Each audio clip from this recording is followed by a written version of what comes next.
Hello everyone and welcome back. Today we're gonna see how to set up council tax in new home.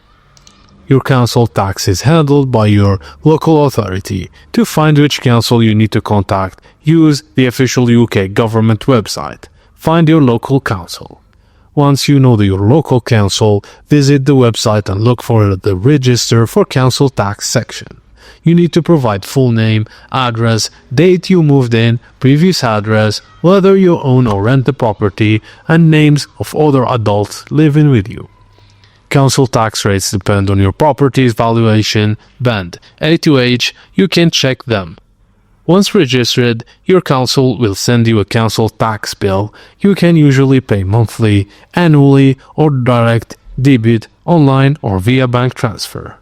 You may be eligible for council tax discounts if you live alone, are a full-time student, have a disability, and receive certain benefits. If you move again or your circumstances change, inform your local council to avoid overpayments or penalties. And that's it, guys. Thank you for watching, and please don't forget to like and subscribe for more.